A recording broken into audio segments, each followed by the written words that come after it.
Welcome, welcome, welcome back, everyone. I am so excited to bring us all back together. We've had so many incredible sessions and speakers, and now as we enter this final closing panel performance and ceremony, I am sitting in so much gratitude. So I'd like to introduce two representatives now from hateisavirus to share a little bit more about their organization. Hateisavirus has been a huge part of planning this event, and they've done so much work to mobilize and uplift our community. Please welcome co-founders Michelle Hanabusa and Tammy Cho.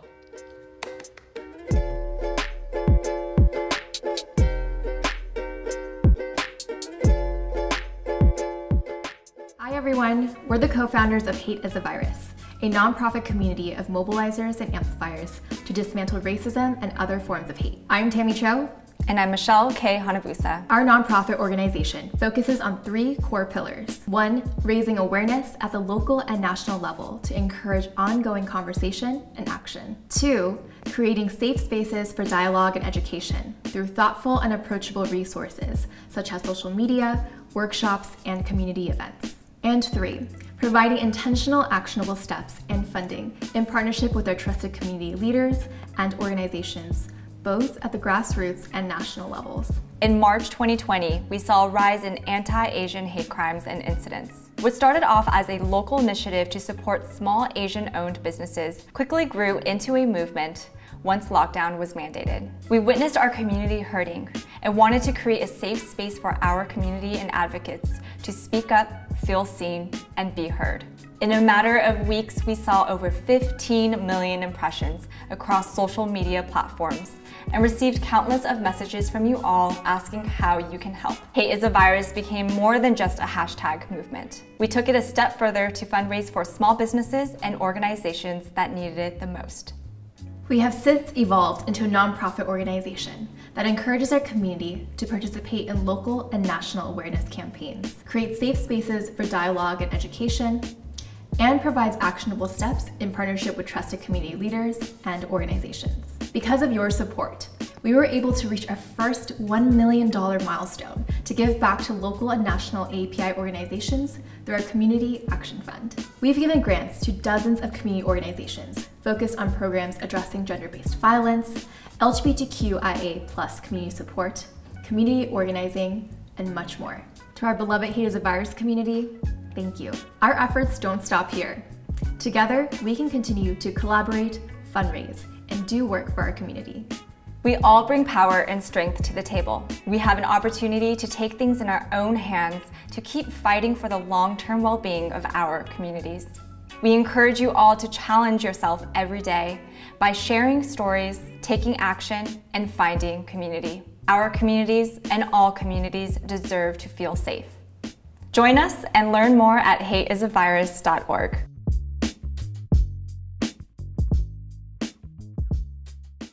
Yay, thank you so much to everyone at hateisavirus.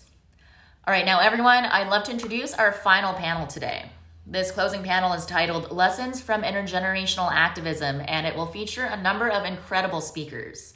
The panel is moderated by veteran award-winning journalist, storyteller, author, and the host of The Mei Li Show, Mei Li.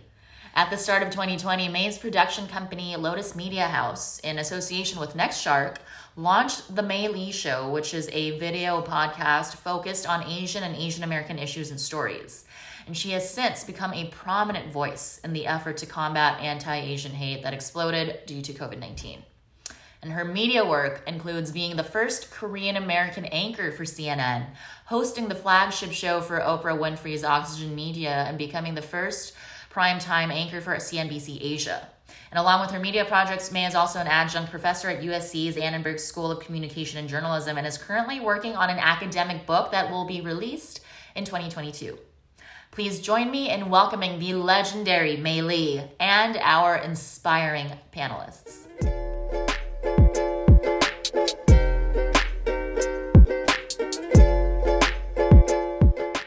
All right, well, thank you very much. I am Mei Li, and I'm going to be moderating this closing panel of the Changemakers Summit 2021. And we have got a fantastic panel ahead. with some very special guests. So let me do some quick introductions and then get the party started. First of all, we have Helenzia, who actually needs no introduction. She is legendary. And I've known Helen for about 20 years now, having met her 20 years ago when I first interviewed her. She is author of several books. She is a former journalist. She is a longtime activist who has truly dedicated her life to incite change for good. She has fought for gender, racial, sexual rights, and most of us know her from her dedicated work in 1982, beginning in 1982, when we all learned about the murder of Vincent Chin in Detroit. And she was so involved in that movement that really was a catalyst to an AAPI movement that also created solidarity with other communities of color. Helen has just a long history, so I'm so excited that she's joining this conversation. We have Ashlynso. She is our youngest panelist. She's 13 years old, but already has made a name for herself as an activist. She calls herself an accidental activist, which I also call myself that too, Ashlyn, so we have that in common. She started taking action when she saw a video of an elderly man being pushed to the ground in the Bay Area. And she couldn't stand seeing that. And so she actually organized a rally in San Francisco in February that was called Stand for Asians. And then later on, last year, she organized another rally called Gold and Black Unity Rally to build solidarity between the Black and Asian communities. As if she isn't doing enough at her very young age, she is also a fashion designer. And she just recently had a fashion show at New York's Fashion Week. Congratulations, I want to hear all about that. And next we have Kapulei Flores. She is a photographer and activist from Hawaii. She focuses on authentic perspective of indigenous culture, particularly in Hawaii for obvious reasons. She really wants to preserve the culture of her people. And she has been involved in a phenomenal project to protect Mauna Kea, and that she's been involved with that for over 10 years with her family. So it's an unbelievable commitment and effort on her part. And finally, we have Ryanalexanderholmes. He is an actor and incredible TikTok content creator. His videos are terrific, because what he does is he tries to create content that really embraces his mix of Chinese and African-American culture. He proudly calls himself 100% Black and 100% Asian. But what I love about Ryan is that he does not try to sugarcoat being biracial. He actually does uncover the good and the bad and the ugly, and he's very authentic and honest about that. So I'm really excited to talk to you about your work. And also, he's an actor. And he has been in For the People on ABC, Dear White People on Netflix, and The Morning Show on Apple TV+. So excited to have all of you on this panel, and let's get it started. So Helen, because you're a legend, I'm going to start with you. You have been doing this work for so long, and I have been following it for decades as well. And so, as I mentioned in your intro, you were there during the murder of Vincent Chin, and you saw what transpired. And that was the beginning of a very powerful movement of Asian Americans finally saying enough is enough, right? So now, cut to 40 years later, we're doing it again, right? It probably sounds like a broken record to you in some ways, but tell me how activism within the AAPI community has changed from that time in the 80s to now. Yeah, so thank you for that question, May, and it's great to be with you again and to just be in the presence of these amazing activists and voices on this panel. So yeah, it's crazy to think that what happened in Detroit was 40 years ago. I know for many of you and my fellow panelists that might seem like ancient history, and in some ways it is, but what went on so long ago, unfortunately, we are experiencing a lot of very similar things. And so, today we have, according to the census, 24+ million Asian Americans, Pacific Islanders in the United States. So try to imagine back then when there were barely 1 million. And when you consider that most AAPI people lived in ghettos named Chinatown or Little Manila or Japantowns or Little Indias or the state of Hawaii, in other spaces we were really like one in a bazillion. And so we barely existed in terms of other Americans. I mean, they really didn't think that, Asian Americans, who they thought of mostly as Chinese or Japanese or maybe Korean or Filipino, forget about multiracial people, forget about Pacific Islanders, or designers, or photographers, or actors, or journalists, or LGBTQ people, or activists. We didn't exist. We had no voice, and we were mostly invisible. And however, it wasn't like people didn't have something in between their ears about who Asian Americans or Pacific Islanders were. We were the enemy. We were the enemy alien. And so there was just one narrative about us. And so when in 1980, a young Chinese American named Vincent Chin was killed at a time of intense anti-Japan hatred, there wasn't any question. We were so small in number that we had to come together, Asian Americans, and had to stand together. And that was a beginning because it hadn't really been done before. And not only did we have to stand together as Asian Americans, but we had to come together with other communities of color, other communities of conscience, and just really stand up for, for humanity. And so that was another time. And so if we fast forward to today, 24 plus million, there are just so many more diverse voices, organizations, platforms that people can speak out on. But we have some of the similar issues, right? I mean, now we're in a time of intense anti-Chinese hatred. The narrative is still, y'all look alike, and so. Yeah, it's still the idea of the perpetual foreigner. Right. Still So the that still concept. exists, but there's one other Yeah. change, which is the model minority. So in the Right. past 40 years, the idea that we now are like consider ourselves to be almost white, and and that has been totally damaging in terms of the idea back then that we would come together. Now there's an assumption that Asian Americans, you're part of the enemy, and part of the problem. And we all have a problem. and the fact that there are so many more of us today actually makes it more of a challenge to come together because people think that somebody else will take care of this. I don't need to get involved. Whereas before it was like, if I didn't, who would? So those are challenges today, but the fact that we have so much more diversity, we're in every corner of America today. We are multiracial, we have so many different voices. And so we have to find ways to use those platforms to come together today. Yeah. Because it's not so obvious of the need for that. But, looking at the amount of hate that's going on, and not just to the Asian American community, but if we all could find ways to build those bridges, I mean, we're in the majority. We are the majority. So if we could make that majority count today and bring our voices together, we can change the systemic racism and inequities that exist. Yeah, and as you mentioned, Helen, we are a growing force, right? Statistically, we are the fastest growing ethnic group in this country. We're the fastest growing voting bloc in the country, which is going to make a huge difference.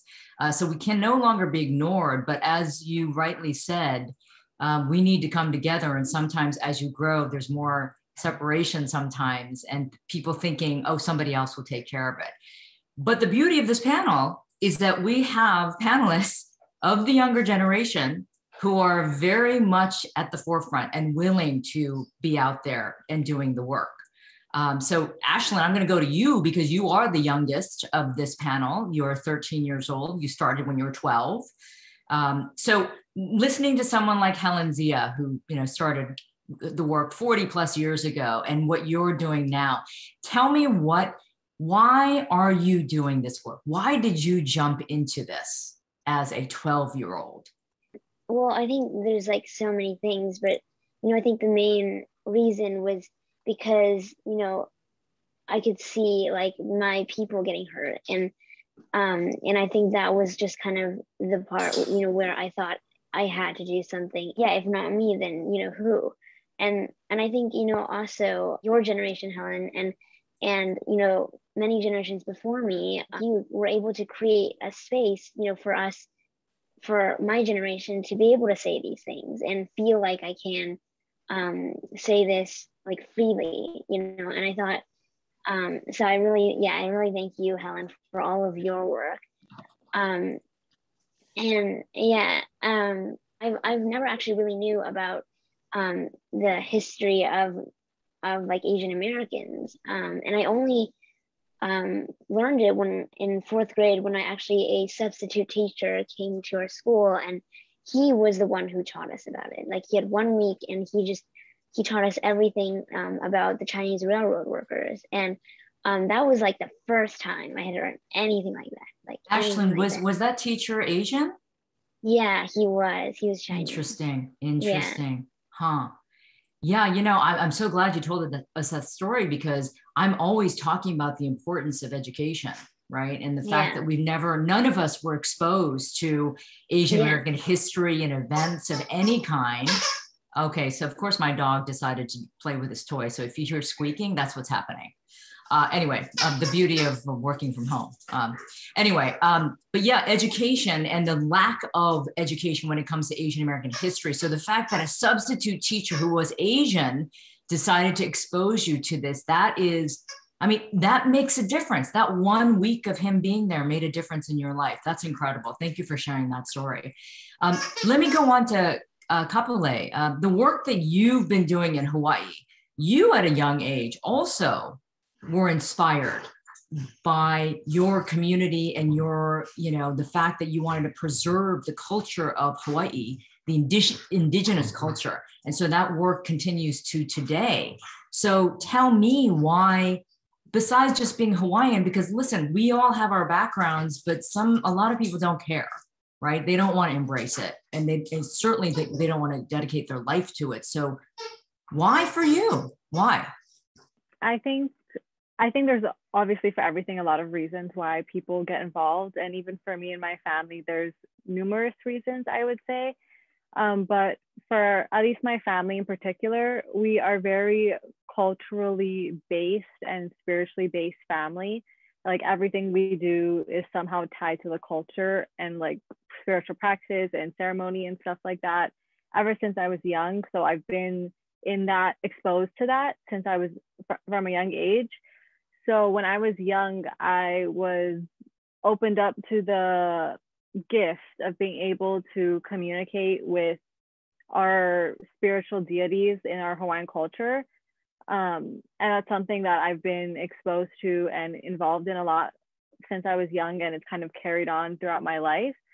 So for my family in particular, the mo'ovahine, which is like guardian, but like almost like a lizard, but like not really, but like that's the best to like describe it, I guess. It's kind of like almost like a mermaid. Like, the top half is like female and then the bottom half is like a tail, but instead it's like the lizard tail.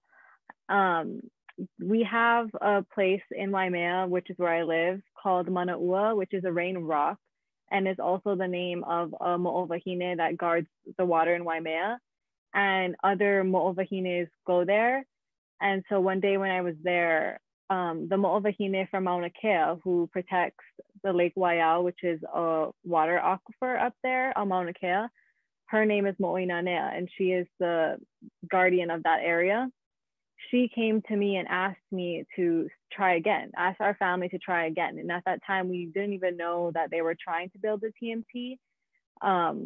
Which is the giant telescope that they wanted to build on the volcano. And let me add, just for context, because I read this story and I was just like, what in the world is this story?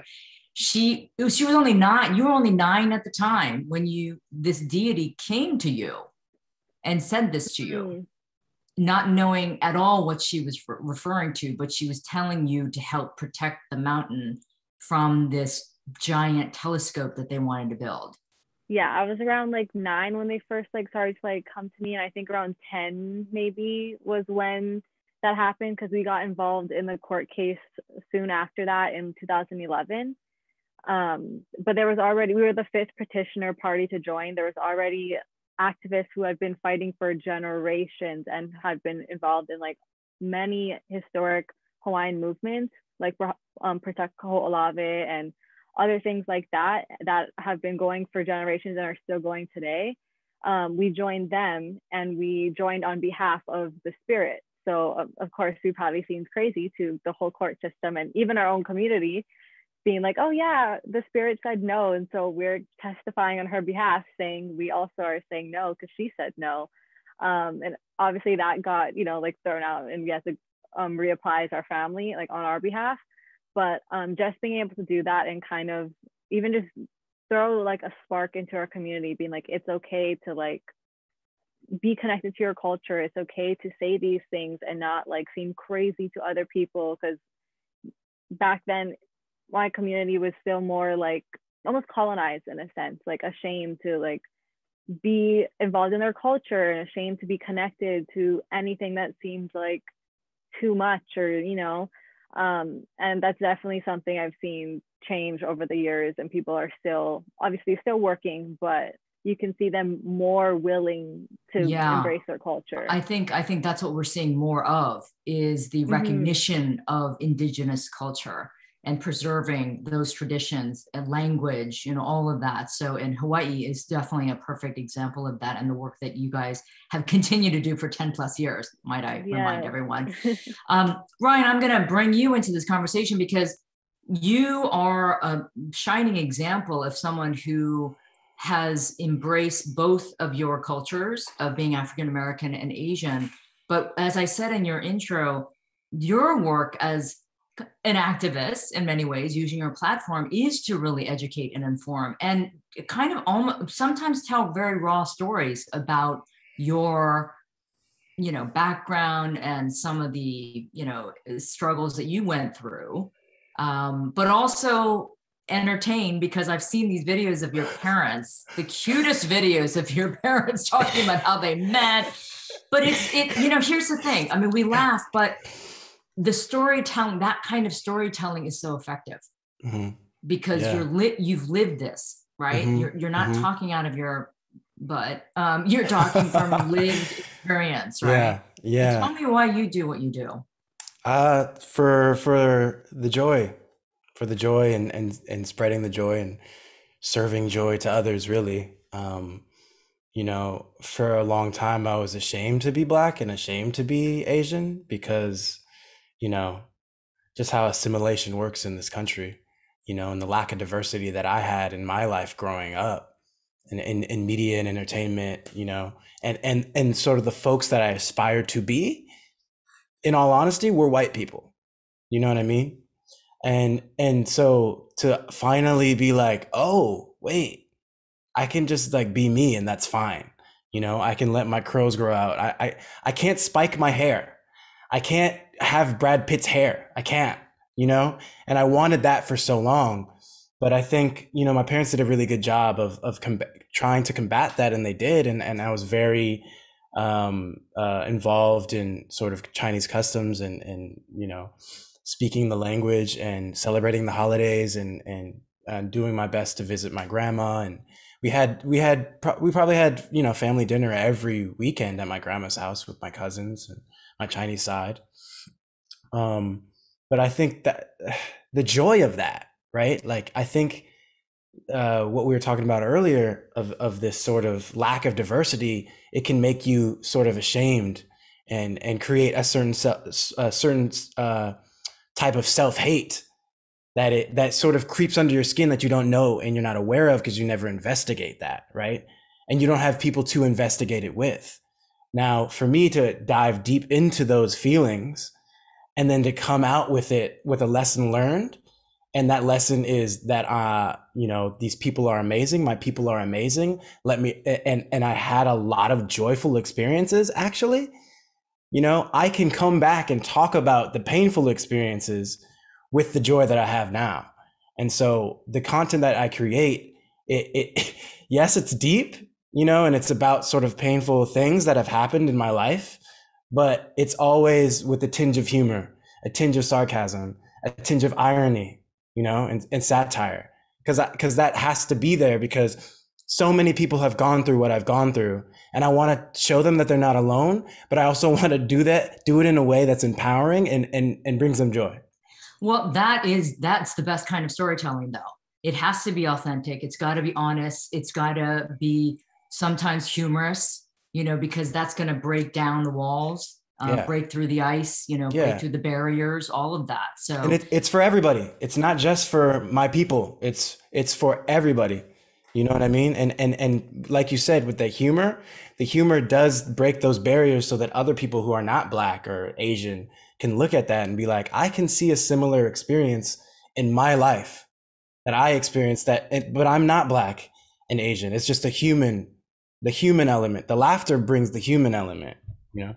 Ryan, you bring up a really good point that I would like to kind of open it up to everyone to comment on, which is, for so long, I think, as people of color, we've been marginalized, right? And so we've been made to feel like we had to fit into a certain box and assimilate.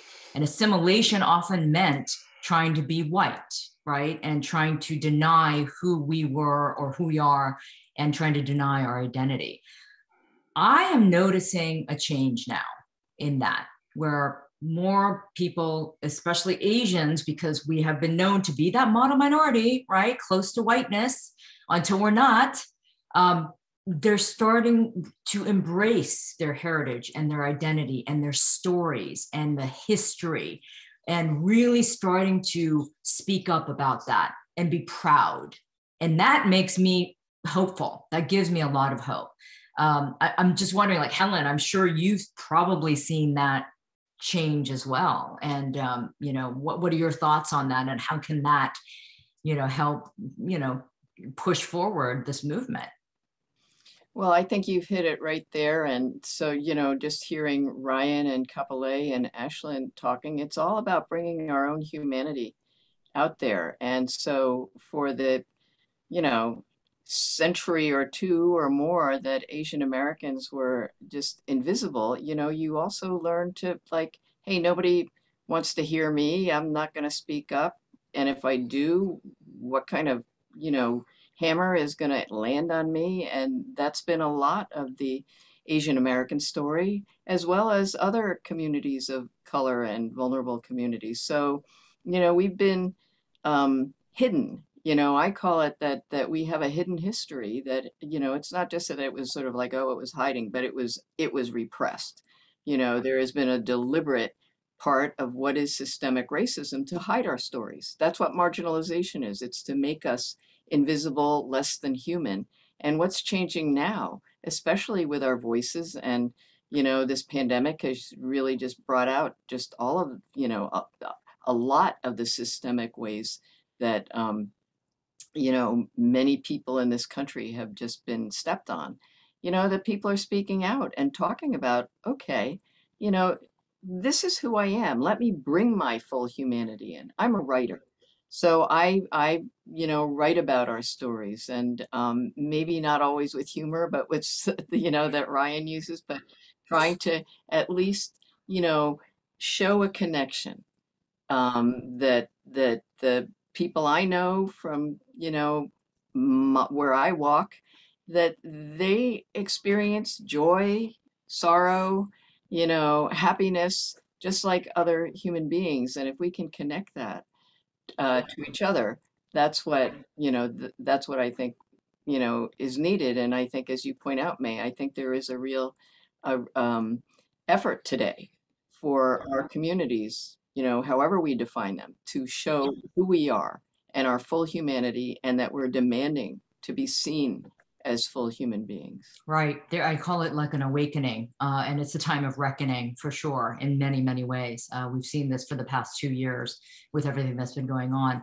With Ashlyn, you know, I mentioned your fashion designing, and you just had a show in New York Fashion Week. But I bring that up because it's actually related to this issue of identity and trying to express yourself creatively. Ryan does his, you know, he's an actor and, you know, he produces his videos. Helen is a writer. Through your fashion work and design, I know that you're trying to also make a statement through that. Tell us a little bit about that.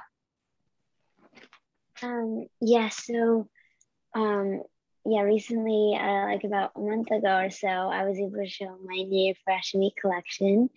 And the whole theme of it was beneath the surface. So it was about, you know, looking beyond just a skin color and, you know, looking what's deep in, you know, in the heart. And I think that's what's like most important. So, you know, the whole collection had inspiration from this whole movement.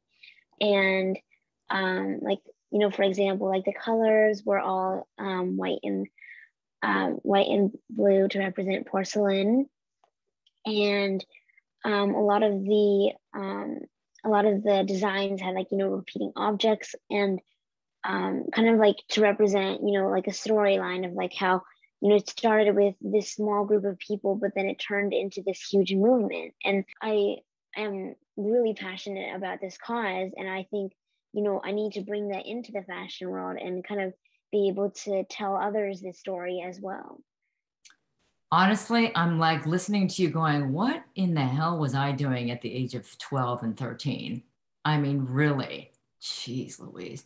Kapulei, I mean, speaking of another young voice who got started young at the age of 9, hearing this deity and, you know, being visited by the deity. Your work through photography too is your expression of creativity, but also trying to inform and educate through your photographs. I've looked through some of your galleries. You have beautiful photos that really capture, again, the true essence of Hawaii. And may I say, I've been to Hawaii many times, and there's something very magical and very spiritually powerful about Hawaii. So there's no doubt that the deity came to visit you and continues to speak to you. But tell me what your photography has done in terms of your focus and your mission in terms of trying to get this word out and educate, you know, the greater public.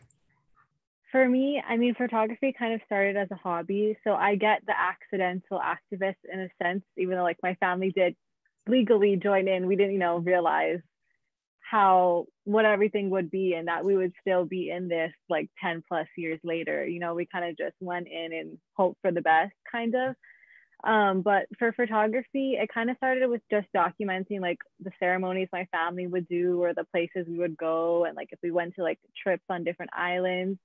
And then it kind of turned into like the events we would be a part of, like either rallies or marches or going to different ceremonies, meeting with different people from around the world. It kind of just started documenting there. And then in 2019, when we had our most recent frontline stance to protect Mauna Kea, that was when I kind of realized like, this is going to be my way. This is like, my mission was like, I just need to take as many photos as I can. Like I need to just get them out as fast as I can, like, and just really try to capture what is going on and like what it feels like and looks like at like on the ground and like in it all to people who aren't here and can't come here. So yeah, and not just like the tragedies of a movement, but also like the joys of a movement. And for us, it was our hula that we did like 3 times a day. We did different sets of hulas and chants and traditional dances that most people probably never danced in their life before, or this is their first time in years. So being able to document that type of joy and just the care everyone had, but then also like the seriousness of like when the police are there and all that kind of thing. Right, right. What I love about what all of you are saying is that through your creative outlet, you are telling these stories that are really genuine and authentic, but also trying to break stereotypes that still exists to this day, right? We all still fight these stereotypes of Asians and African Americans, Latinos, indigenous people, all of that. And so it's great to see that you're using your different ways of being creative to be able to try to change that narrative, right? Because our narrative has been hijacked for far too long. And we need to reclaim that narrative for sure. Yes, Ryan, fight on. But I'm going to come to you, Ryan, actually. You have been very bold in the way you tell stories. And I read a Medium article that you had written. Oh, boy. Yeah, about the Black Asian. Oh, my God, that was a long time ago. I know, but it was very powerful.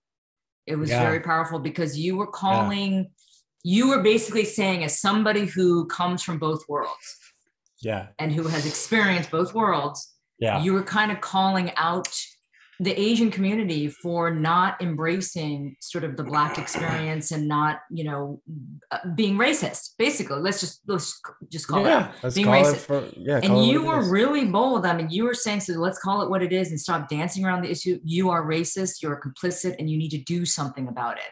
I mean, you go on to be very, very bold in the rest of your writing, but that really struck me. And I was like, man, that was courageous. And that was cool, I thought, for you to say that. Yeah. So how do you feel about that now? You say this was written a couple years ago. Do you think anything's changed? Has it gotten better? I think it's gotten better. I do.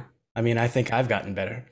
I was that was what you read in that Medium article was pain and despair and basically being at like a cultural rock bottom. I had talked to my brother the night before, who's also Black and Chinese because he's my brother. And sort of, I was just complaining to him about all the things that I was experiencing and how crazy this time was with Black Lives Matter. But then I felt like my Asian community didn't support enough and that they weren't being vocal enough. And then and he was like, why are you just telling this to me? Why are you so afraid to say those things in public? Just say exactly what you're saying to me right now on this phone call, to the ether, to the world. And so, and he said, don't filter it. And I was like, that sounds kind of crazy, but it's just like, you have to speak your truth eventually, right? And something that I loved about sharing that was that two things happened, right? Like, yes, I got the racist Asian saying like the N-word to me and saying like, how dare you say that? You're not really Asian. I got that. But that was like 10%, but 90% was my Asian community supporting me and uplifting me in a way that I never even thought was possible, right? And I think speaking that truth then and there is responsible for all the fruits that I get to see now, all the joy and the community like right here that I get to experience because I chose that one singular moment to speak my truth, right? So I feel like Helen said too, like we all said, the time has changed and young people like Ashlyn are speaking their truth and they're supported by their community, It's the time is really now, and the corporations, the people in power understand our power, right? And we're just gonna keep coming until we get what we need. That's not a threat. I'm just saying, there's a lot of us. 100% agree with you, 100%. And that's why I do call this like a reckoning, a time of reckoning in all ways. But speaking your truth, I love that. And because I try to do that myself, because I think there's not enough honesty in this world, as we can see clearly around us. But when it comes to these kinds of issues that have plagued us for centuries, we need to start speaking our truth. And that might be scary, right? Speaking our truth can be freaking scary. But when you do it, like you're saying, Ryan, which I love hearing, is that you got tremendous support, even though you faced this fear, but you said, I'm going to do it anyway. So good on you for doing that. And I love the fact that people received it so well. Helen, talk to me about facing fear and what we need to do more of now that we are at this moment of reckoning. We are at this, as you said, you're seeing this, people participating, you're seeing people being more courageous. What do we need to do to continue this movement? Because I've been saying this better not be just a freaking moment again and it disappear. This better be a sustainable movement where we see real change. Yeah, Right? absolutely. I mean, we are in a moment. We are at a time where people are standing up, speaking up. We know that this is, we're coming through a terrible time that's not over. And it's an opportunity to, get out there and speak up. And I've been just so proud to see, especially, the younger generations than me out there. And for many of us who are my age from the Asian American movement days, we've been told to, you know, um, you're vulnerable to the virus. So many of us have stood back and not been at the center of demonstrations and things like that. And so it's all been, this incredible youth movement that has been spectacular. And to your point, though, how to keep it going. And that's the key because we know that social change, it's not a sprint, it's a marathon. And if we're not careful, things slide back. We just went through 4 years of watching, trying to demolish everything that the civil rights movement, the women's movement, the LGBT movements, the environmental, everything that for the past 50 years, people have inched forward to try to tear that down. And that ain't over yet, And so what it means is that it's hard when we're in the moment. And I remember when I was, at a time of a lot of social activism, in the 60s and 70s, to be thinking about the moment and not thinking of the future. But I just want to say that 40 years when Vincent Chin was killed and Asian Americans, along with other, the Black community, the Jewish community, Latinx community, the women's movement, LGBTQs, stood together. None of us ever thought 40 years from now, we're still going to be talking about this, that 40 years from now, there were some things that we did that have continued to play it forward. And so that what that means is what we do today to try to bring those values about equality, equity, making space for those who are quiet to speak up, to shine a light and create space for communities that aren't being heard within our own communities as well as beyond. All of those things that we do really will make a difference and set a tone for the future. And I think those were things that we tried to do then. And I would also say to younger activists, when you're a young activist, it's often easy to well, not easy, but things seem so clear because your vision is so clear and you're not weighted down by all of the bull crap that has happened before. But there are lessons in that bull, okay? And there are lessons about how not to burn bridges, how people you see today that you might want to call out and they deserve to be called out. Leave a little bit of space because you don't know that you're going to see them again. And maybe what you say today to them will make a difference to them and they're going to come around. And part of your work is to help bring other people around. So, to me, when I was a young activist, a lot of things seemed just so clear.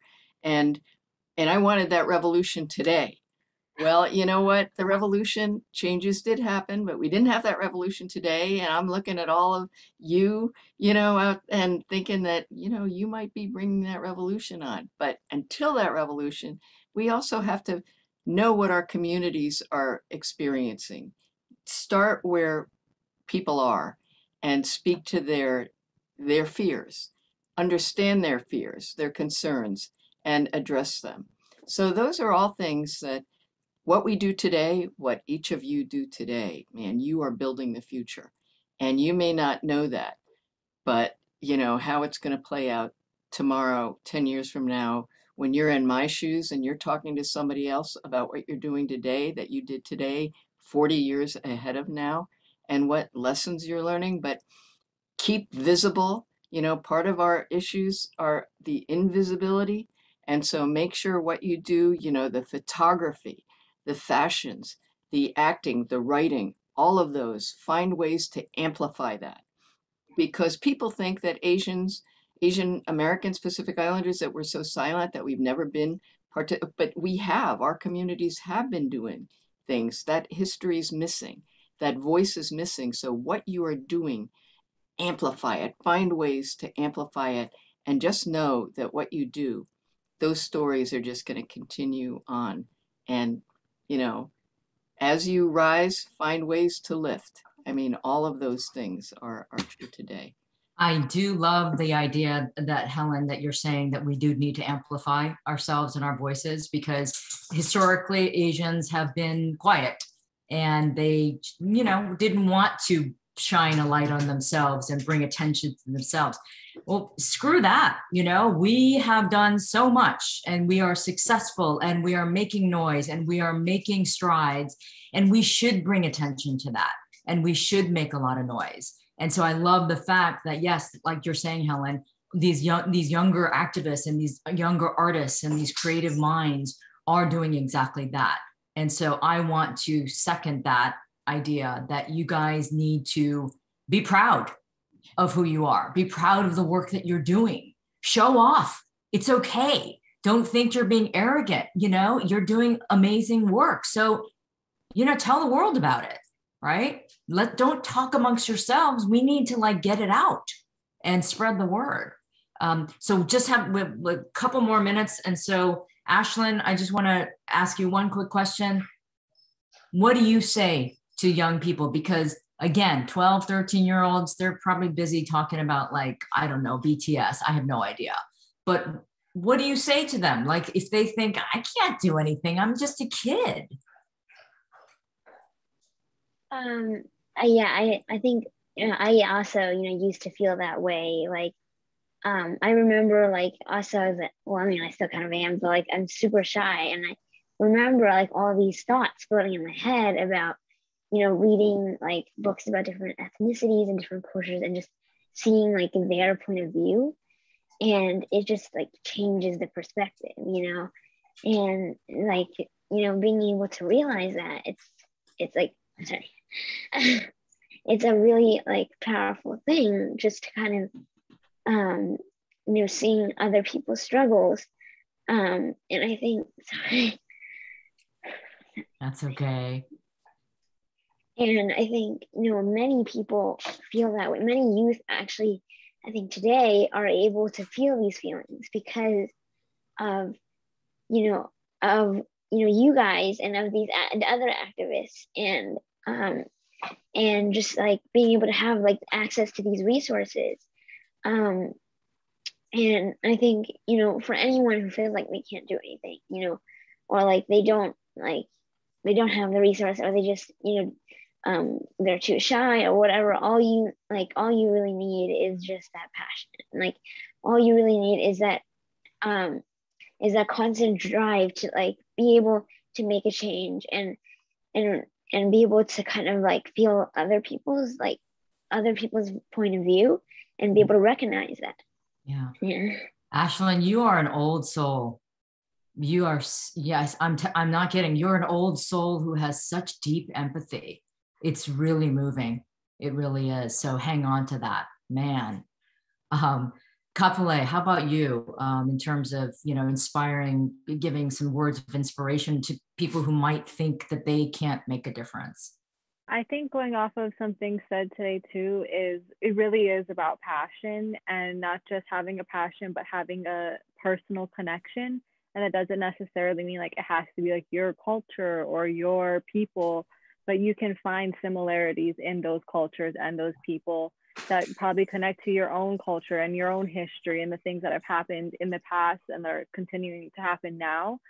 So yeah, key, I think, is having a passion that you personally are connected to, and it's something that you actually genuinely have a true care for, as well as touching back also of it really is community. And I think key is to start in your community and finding things that issues that are happening or things that might need to be spread awareness of, or maybe no one knows, or if people are trying to do some shady things in the back without people noticing.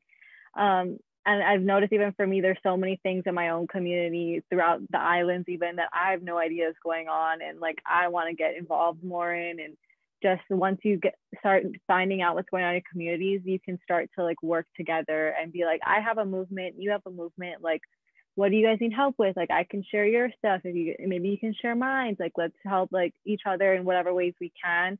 So I think the passion kind of leads into community, and they all kind of go together. And from there, it's easier to keep going because you kind of, it feels, you know, you're giving back to your own people, you're seeing what's going on in your own communities, and it's closer to home. I'm glad you said that, Kapulei, because I think a lot of people think, oh, well, if I can't change the world, I can't do anything. No, you don't have to change the world. You can start in your own backyard. So that's a really, really good point that you just made. Ryan, what about you? What would you say to those who, you know, may be reluctant, or, you know, you were probably reluctant as well, but you spoke your truth and that was your thing? Yeah, I know people don't believe me when I say this, but I was very shy, and now I'm just shy. But I think what has helped me, well, first of all, I tell them to follow Ashlyn on all her social media so they can get a prime example of, these young kids can get a prime example of what it means to overcome your shyness and speak your truth. But I'm just thinking back to when I was a kid. Like, I had so many things that I wanted to say, so many things that I wanted to do, but I sort of was very influenced by the groupthink, right? I think that kids nowadays have, like Ashlyn was saying, so many resources to use to their benefit, to understand other people's point of view and perspectives. And I think that's the most important thing. Like, education obviously is the most important thing. Growing up, I had what was that? Was that a dog? I was like, what was that? What was most important for me was, like, my parents gave me parent homework on top of the homework that I had from school. Obviously, education was like the utmost important thing in my household, but my father would read to me at night, and he would choose these stories from, you know, he read from the Quran, he read the Bible, and we're not really religious. He just wanted me to understand how people operate. And from that perspective of this multicultural existence, not just Black and Asian, I was able to develop this empathy and this understanding for other people. So, you know, we talked about these past 4 years with, you know, he who shall not be named, who was our president. And I look at people who have a different perspective from me, and I see the hate in their heart towards people like us. And I'm not about to meet them with hate. Because I'm not going to fill my heart with hate, right? Because that's not going to solve anything. What is going to solve it is having empathy and trying to put yourself in their shoes, because they were not born out the womb chanting that man's name at rallies, right? They were not born racist. They might not even think that they actually are racist. They've been manipulated. You know what I mean? A lot of what we're fighting is ignorance. And so I go back to what I would say to kids is, you know, use these resources to educate yourself, not just scholastically, but with understanding the human experience by understanding how other people live their lives, right? Immigrants, you know, people of color. Right. We have to teach the younger generation about these stories that people have lived through. Yeah, to put it simply, it's like the IQ versus EQ. It's just like, you know, we need to educate on an emotional level, on a cultural level, on an educational level, on an empathetic level. I think that's really lacking. But Ashlyn, you give me hope, man. Oh my gosh. I mean, your level of empathy is beyond, seriously. So we are out of time. I am so happy that we had this discussion. It was great. It was so wonderful to have these different perspectives, but also share in what we all care about, and share in this, you know, mission that we all have to try to bridge these differences, to try to fill in these gaps of lack of knowledge and information and education, so that we can try to make this world a little bit more joyful, right? And a little bit more understanding. So thank you to everyone for your time, and keep doing the work that you're all doing, because you're amazing heroes. Thank you, thank you, thank you. And hey, everyone, thank you so much for watching. This has been an incredible summit. I hope you've all enjoyed it, and keep doing the work. And look, if there's one thing you can take away, you can make a difference as one person in the world. Believe it, okay? All right, take care, everyone. Thank you to May, Ashlyn, Kapulei, Helen, and Ryan for a fantastic conversation on activism and solidarity. There is so much wisdom and power in our community, and it is growing every day, and I am here for it. Now, we're coming to the end of our conference together, but we do have one final surprise for you. Thanks to the power of our community and our network, we've got one more performance lined up for everyone. Please join me in welcoming to the stage singer Katherine Ho, who sang a Mandarin version of Coldplay's Yellow for the 2018 film Crazy Rich Asians.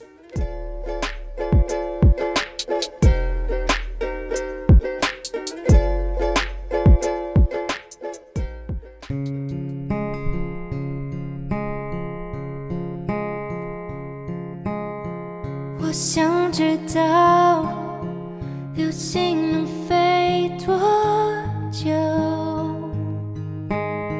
它的美丽是否值得去寻求？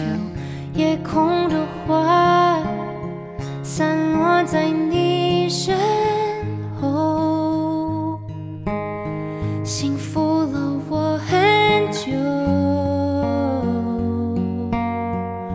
值得去等候。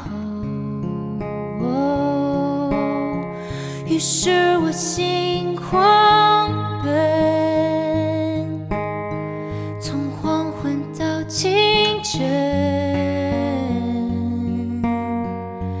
不能再承受。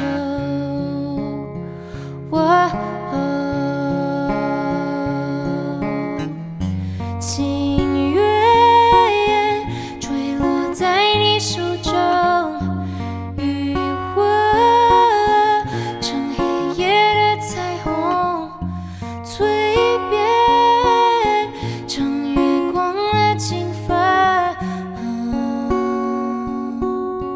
成月光的金发。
Thank you so much, everyone. I thought it would be fitting to sing my Mandarin cover of Coldplay's Yellow from the movie Crazy Rich Asians today, because Crazy Rich Asians is a film that helped me embrace my cultural identity, and I truly believe that pride in your own identity is the prerequisite to social activism. I really do think they go hand in hand.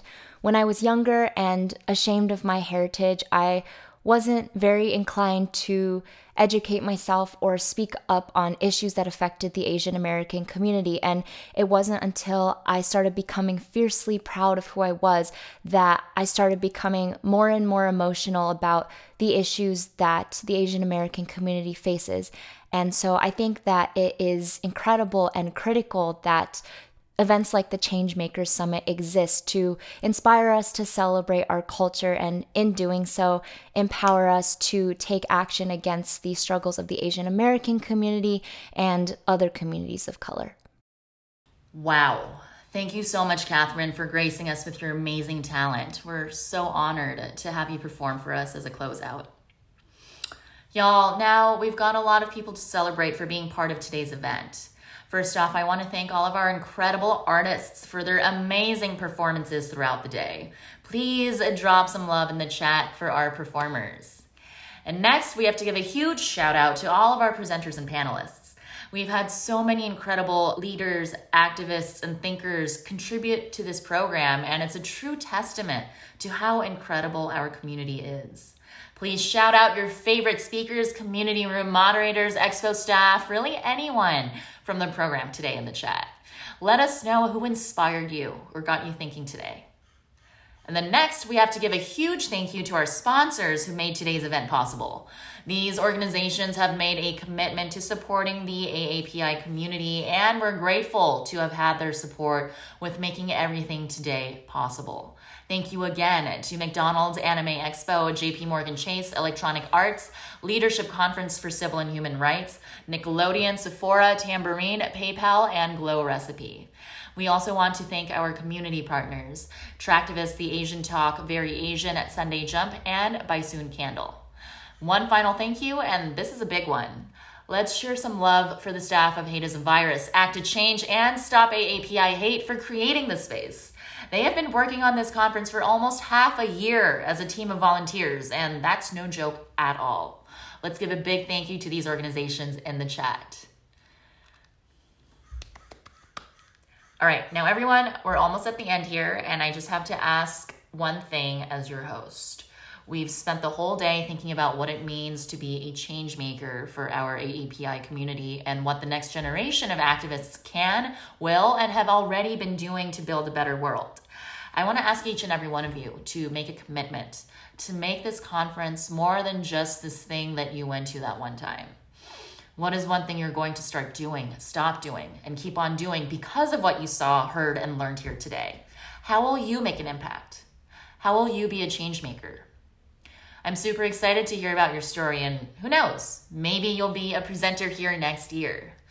Please, please, please make sure to follow at acttochange, Stop AAPI Hate, and Hateisavirus across all socials to stay in touch. We have so much more coming out for y'all, and make sure to check your emails for a follow-up survey after this event. We'll be giving out free subscriptions to the self-care and meditation app for folks who fill out that survey, so please, please, please fill it out. And on behalf of everyone here, it's been a pleasure being your host today. My name is Yoon Kim, and thank you for being at Changemakers Summit 2021. Bye now.